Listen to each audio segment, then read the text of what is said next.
اعوذ باللہ من الشیطان الرجیم، بسم اللہ الرحمن الرحیم۔ ناظرین، پروگرام فکر و نظر کے ساتھ آپ کا میزبان اکبر صابری ایک دفعہ پھر آپ کی خدمت میں حاضر ہے۔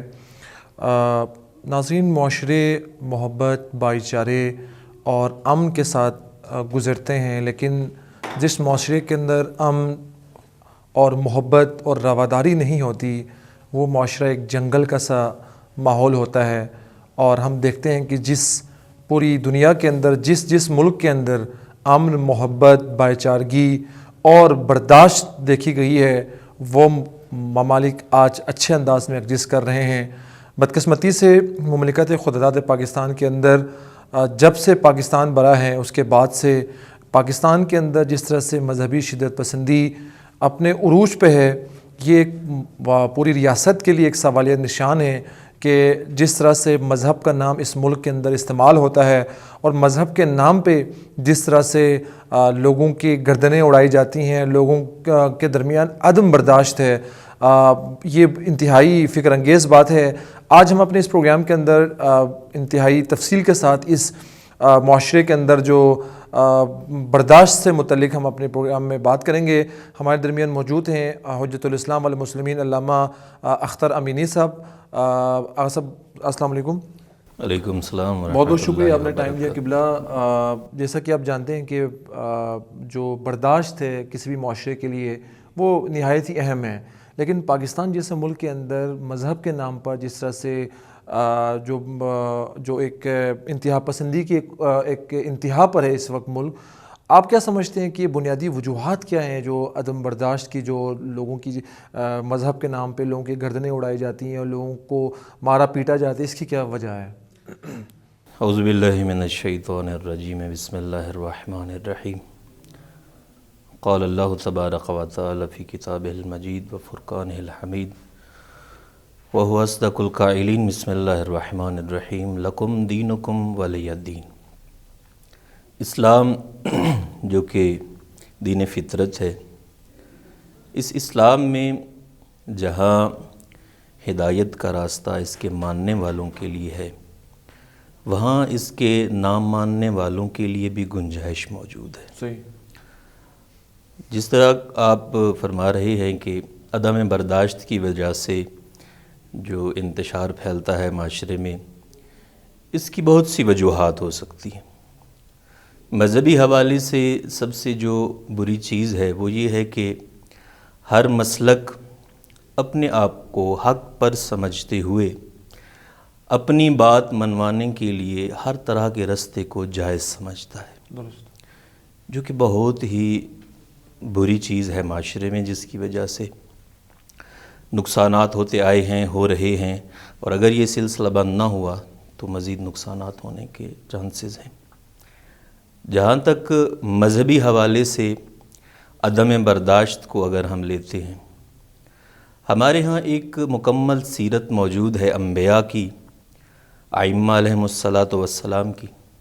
خود رسول اکرم صلی اللہ علیہ وآلہ وسلم کی زندگی کو اگر دیکھا جائے تو کفار اتنا اذیت دیتے تھے کہ آپ کی نالین مبارک خون سے پر ہو جاتی، اور جب فرشتہ وہی شام کو آتا کہ اللہ کہہ رہا ہے میرا مصطفیٰ اگر تو کہے تو میں اس پہاڑ کو اس نافرمان امت پہ ڈھا دوں، تو آپ فرماتے تھے میرا اللہ، میں جو رحمت للعالمین نبی بن کے آیا ہوں۔ یہ برداشت انہوں نے سکھائی ہے۔ درست۔ اسی واقعے کے علاوہ بہت سے واقعات تاریخ میں ہیں، جیسے کہ آپ جب کسی گلی سے گزرتے تھے، ایک کافرہ عورت آپ پہ کوڑا کرکٹ کچرا پھینکتی تھی، گھر کا گند پھینکتی تھی۔ جب ایک دن کچرا نہ آیا تو آپ پوچھنے کے لیے چلے گئے کہ اللہ خیر کرے وہ یہاں سے چلی گئی ہے یا کیا مسئلہ ہے، تو پتہ چلا کہ وہ بیمار ہے۔ آپ نے نہ فقط اس کی عیادت کی بلکہ تیمارداری بھی کی، علاج معالجہ بھی کیا، گھر کا کام کیا، پانی بھر کے رکھا۔ تو آپ کی اخلاق حسنہ، اخلاق کریمہ سے مسلمان درس لیں، نہ فقط مسلمانوں کو باہمی اتفاق و اتحاد و محبت کی ضرورت ہے، بلکہ غیر مسلموں کے ساتھ بھی، اقلیتوں کے ساتھ بھی انہیں ایک اسلامی نظریاتی حوالے سے جو دین نے ہمیں ایک دیا ہے درس، اور جو دین نے ہمیں راستہ دیا ہے، اس پر عمل کرتے ہوئے ان سے رویہ رکھنا چاہیے۔ اور ائمہ علیہم السلام کی زندگی آپ کے سامنے ہے۔ امام حسن مجتبیٰ علیہ السلام جب کسی گلی سے گزر رہے تھے اور ایک بندہ جو معین کیا گیا تھا کہ آپ کے سامنے آ کر امیر المومنین کے شان میں گستاخی کرنے کا اسے معاوضہ بھی دیا گیا تھا، تو وہ جب آیا ہے امام حسن مجتبیٰ کے سامنے اور الیاذ باللہ آپ کے والد گرامی امیر المومنین کی شان میں گستاخی کرنے لگا، تو امام کے چہرے اقدس پہ ذرا بھی غم و غصہ نہیں آیا۔ درست ہے۔ آپ نے سنا، اس کے بعد کہا اگر بھوکے ہو تو تمہیں کھانا کھلاؤں، مسافر ہے، سواری نہیں ہے، تمہیں سواری دوں۔ جب ایسا اخلاق دیکھا اور برداشت دیکھی تو قدموں پہ گرا اور کہا بے شک آپ ہی وہ ہیں جن کا قصیدہ اللہ نے قرآن مجید میں بھیجا ہے۔ درست ہے۔ قبلہ جیسا کہ آپ نے فرمایا کہ ظاہر ہے تعلیمات کے اندر تو ہمیں کہیں سے بھی اس طرح کی کوئی تعلیم نہیں ملتی ہے، بظاہر ظاہر ہے اسلام پھیلا ہی لوگوں کے دلوں کی حکومت کے ذریعے ہی ہے، لیکن بنیادی طور پر ہم اسپیسیفکلی ہم اپنے مملکت خدرات پاکستان کے حوالے سے اسپیسیفکلی بات کرنا چاہ رہے ہیں۔ ظاہر ہے یہ امت مسلمہ کا کوئی بھی ایشو آتا ہے، مسئلہ آتا ہے، تو یہ امت مسلمہ کا مسئلہ ہے۔ اب کتنے ممالک ایسے ہیں جو اسلامی ممالک ہیں، لیکن جو عدم برداشت پاکستان کے اندر ہم دیکھنے کو ملتا ہے، جو یہاں پہ ایک انتہا پسندی ایک عروج پہ ہوتی ہے جب بھی کوئی امت مسلمہ کا مسئلہ آتا ہے، تو صرف پاکستان میں اسپیسیفکلی یہ جو ایک انتہا پسندی کی ایک ہمیں دیکھنے کو ملتا ہے، اس کے کیا بنیادی وجہ سمجھتے ہیں آپ؟ میں سمجھتا ہوں کہ پاکستان یا پاک و ہند بر صغیر کہہ لیں آپ، ہمارے جو مسلمان ہیں ان میں جذباتیت بہت زیادہ پائی جاتی ہے۔ درست۔ عدم برداشت یعنی جذباتیت کے ایک زمرے میں لے لیں، اور میں تو سمجھتا ہوں کہ عدم برداشت ایک نفسیاتی بیماری ہے، جی۔ اور جس معاشرے میں یہ بیماری بڑھتی چلی جائے وہاں رواداری کا خاتمہ ہوتا چلا جاتا ہے۔ درست۔ بہت سی وجوہات ہیں کہ یہ بیماری کیوں پنپتی ہے، جس میں سے سب سے پہلی وجہ جو کہ ماہرین نفسیات بھی کہتے ہیں، وہ کہتے ہیں سب سے پہلی وجہ آپ کا گھریلو ماحول ہے۔ درست۔ آپ کے گھر میں آپ کے والدین، آپ کے اجداد، آپ کے بہن بھائی کیسا رویہ رکھتے ہیں، اور دین و مذہب و مسلک کے حوالے سے ان کی سوچ، ان کی فکر کیسی ہے۔ درست۔ آیا وہ دوسرے مسالے کے لیے متاسفانہ اور متعصبانہ سوچ رکھتے ہیں جی۔ یا نہیں، بلکہ وہ ایک با اخلاق اور دین کی صحیح روش اور صحیح راستے کی تبلیغ و ترویج اور اپنے اندر اسی چیز کو پاتے ہیں۔ جی۔ تو گھریلو ماحول ایک بچہ اپنے والدین سے ہی سیکھتا ہے، اور بچہ یہ دیکھتا ہے میرے والد محترم، میری والدہ جو کچھ کر رہی ہیں وہ اسے نارمل لیتا ہے۔ جی۔ اچھا، اسی چیز کو اگر ہم لیں کہ والد باہر سے آئے، انہوں نے دیکھا کھانا تیار نہیں ہے، مثال ایگزامپل دے رہا ہوں، کھانا تیار نہیں ہے، اگر ایک والد چلاتا ہے تو وہ بچہ اسے نارمل لے گا کہ جب گھر آیا جائے اور کھانا وقت پہ تیار نہ ہو تو چیخنا چلانا ایک نارمل سی بات ہے۔ جی۔ اسی سے عدم برداشت آتی ہے۔ اگر ہم معاشرے میں نکلیں تو تقریباً اگر ہم باہر نکلیں تو صرف پاکستان اور یا بر صغیر کو آپ لے لیں تو شاید سڑک پر کوئی ایسا واقعہ رونما نہ ہو کہ جب ایک بندہ قوانین روڈ کو نظر انداز کرتے ہوئے آگے بڑھنے کی کوشش کرے گا، اور اگر ساتھ قریب سے کوئی اور اس کی لگ جائے کار وغیرہ یا کوئی اور گاڑی، تو وہاں پہ وہ دونوں اتر کے کیا اسلام کہاں دین کچھ بھی نہیں، بلکہ وہ تہذیب کا جنازہ تک نکال دیتے ہیں۔ اچھا، اگر اسی مثال کو میں آگے تھوڑا سا بڑھاؤں، ایک امیر ہے، اس کی مہنگی ترین گاڑی آگے جا رہی ہے اور ایک غریب کا رکشہ اس کے ساتھ لگا ہے، غریب کی ہی غلطی ہے، اس کے رکشے غلط سائڈ سے آ رہا تھا، تو وہاں امیر اتر کے اسے مارنا شروع کر دے گا، اور دیکھنے والے اس ثانیہ کو یوں دیکھتے ہیں کہ جی اس غریب اور رکشے والے کی غلطی ہے، ہم نے دیکھا ہے اسی کی غلطی ہے، تو اس کی غلطی اس کی مار پٹائی کا سبب بن رہی ہے، جی۔ اور ہم اس کو قبول کر رہے ہیں، یہی عدم برداشت ہے درست۔ کہ یہاں اس کی غلطی کا مواخذہ مار کٹائی سے نہیں ہونا چاہیے۔ جی۔ ہمیں عدم برداشت کے حوالے سے سب سے پہلی جو چیز ہے وہ ہے عقلی دلائل کے ذریعے سے اسے حل کرنا چاہیے۔ ٹھیک۔ اگر عقلی دلائل سے حل نہیں ہو پا رہا پھر طاقت کا اظہار کرنا چاہیے، وہ بھی قوانین کے اندر رہ کر، قوانین شرعی اور قوانین ریاستی کے اندر رہ کر اس مسئلے کو حل کرنا چاہیے۔ اچھا، اس پہلو کو اگر ہم تھوڑا سا دیکھیں، عدم برداشت جہاں ایک گھریلو ماحول اور اس سے بچے میں آتی ہے، وہاں تعلیم کا بھی بہت سا کردار ہے۔ جو فی زمانہ تعلیم دی جا رہی ہے آپ کے سامنے، جہاں بچے کو مذہبی نہیں بنایا جا رہا، اسے کچھ اور ہی چیز دی جا رہی ہے۔ یہ وہ صحیح تعلیم و تربیت نہیں ہے جس کی وجہ سے بچہ ایک تحفہ بنا کے معاشرے کے سپرد کیا جائے۔ تعلیم و تربیت کا فقدان نمبر 2 ہو گیا۔ نمبر 3 ہے اہلیت نہ ہونا، قابلیت نہ ہونا۔ ہمارے ہاں جب تعلیم اس طرح کی ہوگی کہ جہاں صرف سندوں کو تو دیکھا جا رہا ہے، ڈگریوں کو تو دیکھا جا رہا ہے، جو کہ میں سمجھتا ہوں تعلیمی اخراجات کی رسیدیں ہیں، وہ علم نہیں آ رہا۔ تو جب یہ تعلیمی فقدان ہوگا، تربیت کا فقدان ہوگا، اور جب وہ معاشرے میں جائے گا تو مسئلہ کیا ہوگا؟ وہ اپنے اس شعبے کا نااہل شمار ہوگا۔ شعبے کی نااہلی اس میں مایوسی پیدا کرے گی، اور یہ مایوسی وجہ ہے عدم برداشت ہونے کی۔ دفتر سے بندہ آ رہا ہے، اس کے معاملات ٹھیک نہیں ہیں، دفتر میں کام نہیں کر پایا، نااہل ہے، اس کی اہلیت ثابت نہیں ہو سکی، جس کی وجہ سے کام کا برڈن بڑھتا گیا، اسے مالک کی طرف سے وہ ٹارچر ہو رہا ہے، سارا کچھ وہ سارا اس کے ذہن میں، وہ گاڑی میں بیٹھ کے جب پھر یہ واقعہ ہوگا اور رکشہ وہ غریب کا لگے گا اس کی گاڑی کے ساتھ، وہ والا غصہ نااہلیت کا اور مایوسی کی وجہ سے جو اس میں عدم برداشت پیدا ہوئی اور جذباتیت، وہ یہاں پہ نکالے۔ درست ہے، یہ چیز سمجھ آتی ہے، بٹ جس طرح آپ نے تربیت کی بات کی کہ ایک بنیادی وجہ تعلیم و تربیت کی ہے، لیکن ہم دیکھ رہے ہیں کہ جو جن کے ذمہ یہ تربیت کا ہے، ہم علماء کرام کی بات کرتے ہیں، جو مذہبی حلقوں کی ہم بات کرتے ہیں، لیکن پچھلے ادوار کے اندر ہم پاکستان کی ہسٹری اگر ہم نکال کے دیکھیں، جو اقلیتوں کے ساتھ ایک جو ظلم و زیادتی کا ایک پوری ایک داستان رقم ہوئی ہے پاکستان کے اندر، تو اس کے اندر بنیادی کردار جو ہے وہ جو پاکستان کے اندر مذہبی جو طبقات ہیں ان کا بڑا رول ہے، اور خصوصاً ظاہر ہے جو لیڈ کرتے ہیں ان افراد کا۔ تو پاکستان کے اندر یہ جو مذہبی جماعتیں جو ایک شدت پسندی لے کر آتی ہیں، ظاہر یہیں سے فلوڈ ہوتی ہیں نیچے عوام کے اندر، تو یہ بنیادی طور پر آپ اس کا کردار کتنا اہم سمجھتے ہیں کہ ریاست کو اس پہ کتنا کام کرنا چاہیے، کیسے اس کو کنٹرول کرنا چاہیے؟ میں عرض کرنے لگا تھا کہ جہاں یہ وجوہات آ رہی ہیں، وہاں تعلیم و تربیت میں فقط اسکول، کالجز اور یونیورسٹی کا ہاتھ نہیں ہے، مدارس کا بھی خاصا ہاتھ ہے۔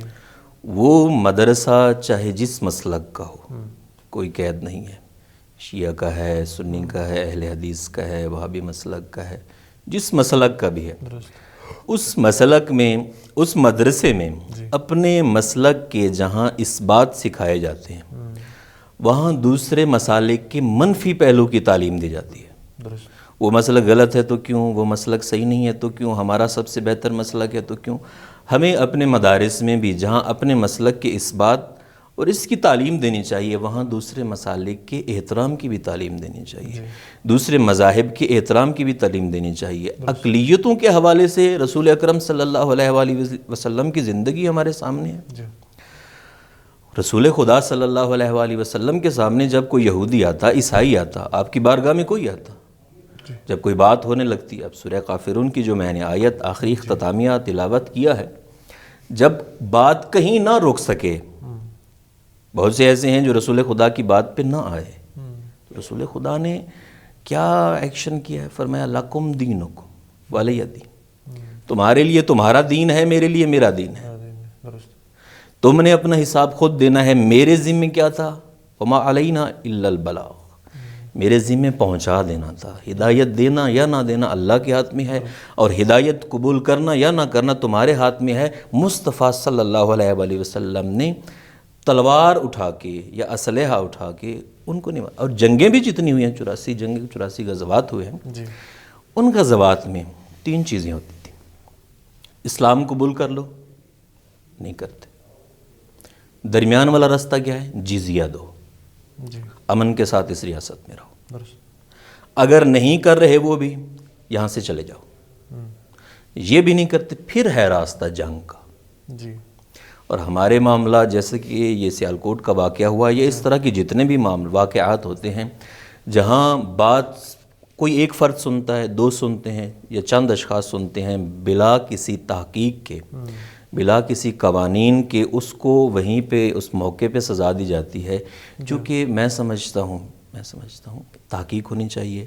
ریاست کے قوانین موجود ہیں، ان قوانین کی بدولت اگر وہ مجرم ہے تو سخت سے سخت سزا دینی چاہیے۔ جی ایک فرد کی بنا پر اسے سزا نہیں ملنی چاہیے، کیونکہ معاشرے میں آپ سمجھتے ہیں لین دین معاملات، غم و غصہ ایک دوسرے کے ساتھ، تو یہاں تو پھر مسائل پیدا ہوں گے کہ ایک بندہ دوسرے کے لیے اٹھ کے کھڑا ہوگا کہ اس نے گستاخی کی ہے، فوراً سزا۔ جی قبلہ ایک درست ہے آپ نے فرمایا، لیکن ہم ایک اور اینگل کو بھی اگر ہم اس کو ڈسکس کریں تو آپ نے دیکھا کہ پچھلے کچھ عرصے میں جس طرح سے فرانس کے اندر رسول خدا کی توہین کی گئی اور اس کے ریئیکشن کے اندر پاکستان کے اندر ایک ماحول بنایا گیا، اور اسی ماحول کو لے کے پاکستان کے اپنے ملک، اسلامی ملک کا جو ایک ماحول خراب کیا گیا، یہاں کے املاک کو نقصان پہنچایا گیا، لوگوں کا قتل عام ہوا ناموس رسالت کے نام پر۔ تو پھر اس کے بعد یہ سلسلہ چلا، اس کے بعد پھر جب یہ مسئلہ حل ہوا تو ریاست نے دوبارہ سے انہی شدت پسندوں کے ساتھ دوبارہ سے انہیں ہار پہنانا، ان کو قریب کرنے کی ایک روش اپنائی گئی۔ تو بنیادی طور پر قوانین تو موجود ہیں، ظاہر ہے، جو قانون جن کے ہاتھ میں ہیں، جب وہ قانون کا امپلیمنٹ نہیں کریں گے تو اس ملک کا قانون، یہ ملک آگے کیسے جائے گا؟ یہ شدت پسند تو بڑھتی جائے گی۔ یہ مین وجہ ہے جو آپ نے ابھی کہا ہے کہ جہاں آپ مجرم کو سزا نہیں دیں گے، یا جہاں کوئی ایسے واقعات ہو رہے ہیں جس کا مسلمان نوٹس لیتے ہیں، احتجاج کرتے ہیں، اور اس احتجاج کی مثبت پہلو کی طرف اگر متوجہ نہیں ہوگی حکومتی عہدیداران، تو ظاہر ہے پھر اس سے منفی اثرات، اور یہ عدم برداشت کی وجہ بھی ہے۔ اس کو میں لے آتا ہوں ذرا ایک مثال سے۔ جہاں ایک معاشرے میں ایک شخص ہے جو اتنا جذباتی ہے، جس میں عدم برداشت نہیں ہے، دوسرا کون سا ہے؟ جو روادار ہے، جس میں برداشت ہے۔ اب وہ جس میں رواداری ہے، وہ اپنی رواداری کا اظہار اتنی زیادہ مرتبہ کرتا ہے، لیکن اسے کوئی اس سے فائدہ حاصل نہیں ہو رہا، مقصد حاصل، پھر وہ نیگیٹیوٹی کی طرف چلا جائے گا، یعنی کہ عدم برداشت کی طرف، اور وہ یہ اپنے اندر بٹھا لے گا کہ جب تک آپ اس طرح کے معاملات، یعنی وائلیشن نہیں کریں گے، انتشار نہیں پھیلائیں گے، ٹوٹ پھوٹ نہیں کریں گے، توڑ پھوڑ نہیں کریں گے، اور تب تک ہمارے مطالبات قبول نہیں کیے جائیں گے، تب تک ہماری بات نہیں سنی جائے گی، جب تک آپ اسلام، مسلمان، ریاست کی عزت کرتے رہیں گے۔ ایک معاشرے میں سوچ بن گئی ہے کہ تب تک آپ کی بات نہیں سنی، جب تک آپ کسی دوسرے کی عزت کو روند کے اپنے مطالبات کا اظہار کریں گے، پھر آپ۔ حکومت پاکستان کو بھی یہ چاہیے کہ وہ ان معاملات کو احسن طریقے سے نپٹانے کی کوشش کریں، اور اس میں سب سے اہم حصہ ہمارے علماء کرام کو کرنا چاہیے۔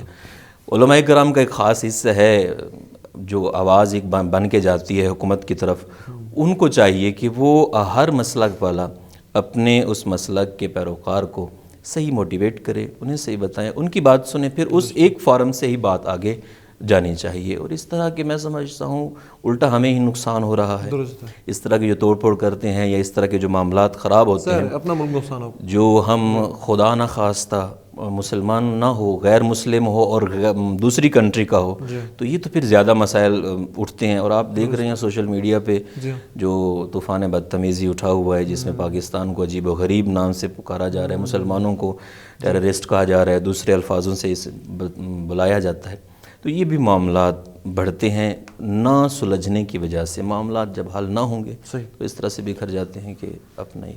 درست ہے قبلہ۔ اب میں ضروری طور پر اس اپنی گفتگو کے اندر اس بات کو ضرور تذکرہ کرنا چاہوں گا، مکتب اہل بیت جس طرح سے نشانہ رہے ہیں جب سے پاکستان بنا ہے، ظاہر پوری دنیا کے اندر نشانے میں ہوتے ہیں، لیکن خصوصاً پاکستان کی اگر ہم بات کریں تو ایک بہت بڑی طویل فہرست ہے، لوگوں کے گردنیں اڑائی گئیں، لوگوں کے بم دبانگوں کے ذریعے لوگوں کی پرخشیں اڑائے گئے، لیکن اس کے باوجود بھی جس طرح سے ایک رواداری اور امن کا پیغام گیا ہے اس مکتب کے پیروکاروں کی طرف سے، یہ ایک بڑا مثالی ہے۔ آپ کس نظر سے دیکھتے ہیں اس رویے کو جو سمجھتا ہوں میں یہ سمجھتا ہوں کہ ہم شیعہ اثنا عشریہ مکتب جعفریہ سے تعلق رکھنے والوں نے یہ برداشت اور صبر اپنے ائمہ سے لیا ہے، اور اس میں جو مرکزی کردار ہے وہ کربلا کا ہے، کہ جہاں ایک فرد فرید فرد واحد امام حسین علیہ الصلوۃ والسلام کی ذات ہیں، جنہوں نے انصار دے دیے، آوان دے دیے، مہمان دے دیے، نوجوان دے دیے، سارا کچھ دینے کے بعد عالم یہ ہے کہ وہی پیشانی ہے بارگاہ خدا میں جھک رہی ہے، اور وہی حسین کہہ رہے پروردگار رضن بے قضائہ و تسلیما لامری، میں تیری رضا پہ راضی ہوں، میں تیری تقسیم پہ راضی ہوں، درست جو کچھ تو نے مجھے عطا کیا مجھے اس پہ فخر ہے۔ درست تو یہ صبر وہاں سے چلا ہے۔ مکتب جعفریہ نے، جیسے آپ کہہ رہے تھے، اور اس اسٹیٹ میں خاص طور پر پاکستان میں شیعوں کو خاص نشانہ بنایا گیا ہے ٹارگٹ کلنگ کا، مسنگ پرسن کے حوالے سے، وہاں یہ دیکھ لیں کہ 70 جنازے آگے رکھ کے بیٹھے رہے ہیں۔ سردیوں میں یا 0 ڈگری سینٹی گریڈ سے بھی گیا گزرا موسم اور ماحول، اس میں ماؤں بہنوں، خاندان کو، بوڑھے بچے سب بیٹھے ہیں، اور ایسا نہیں ہوا کہ ملک پاکستان کا ایک گملہ بھی توڑا گیا ہو درست یا کسی کی جائیداد ذاتی کا تھوڑا سا بھی نقصان کیا گیا۔ یہ وہ ملت ہے۔ اصل میں یہ اس پیغام کو پھر سے میں ریپیٹ کرنا چاہوں گا، یہ ائمہ علیہم السلام کی سیرت پر چلنے والے، اور اس کی ایک وجہ جو ہم نے یہ تعلیم لی ہے وہ ہے محرم الحرام۔ ہر سال محرم میں ہمیں دوبارہ اس درس کو ریپیٹ کرنے کے لیے خاص دن بلائے جاتے ہیں، مجلس کا انعقاد کیا جاتا ہے جس میں بتایا جاتا ہے کہ آزمائشوں پہ صبر کس طرح کرنا ہے، مصیبتوں بلاؤں پہ آپ نے برداشت کس طرح کرنا ہے، اور اپنے معاملات کو اللہ کے سپرد کس طرح کرنا ہے، اور اپنے وطن کے ساتھ مخلص کس طرح رہنا ہے۔ جی بہت بہت شکریہ قبلہ، آپ نے ٹائم دیا، ہمارے پروگرام کا وقت ختم ہو جاتا ہے۔ ناظرین، جیسا کہ آپ نے سنا، قبلہ نے جس خوبصورتی کے ساتھ معاشرے کے اندر جو عدم برداشت بڑھتا جا رہا ہے اس حوالے سے گفتگو کی، اور جو محرکات ہیں بنیادی طور پر اس معاشرے کے اندر جو عدم برداشت کی وجوہات ہیں اس پہ انہوں نے گفتگو کی۔ ہم سمجھتے ہیں کہ جب تک ریاست پاکستان جو شدت پسند گروہ ہیں اور شدت پسند اشخاص ہیں ان کو کیفر کردار تک نہیں پہنچاتی، تب تک اس ملک کے اندر یہ انتشار اور بدامنی کا جو سلسلہ ہے وہ رکے گا نہیں۔ فی الوقت ہمارے پروگرام کا وقت ختم ہو جاتا ہے، ایک اور شخصیت کے ساتھ آپ کی خدمت میں حاضر ہوں گا، اجازت چاہوں گا۔ والسلام علیکم ورحمۃ اللہ وبرکاتہ۔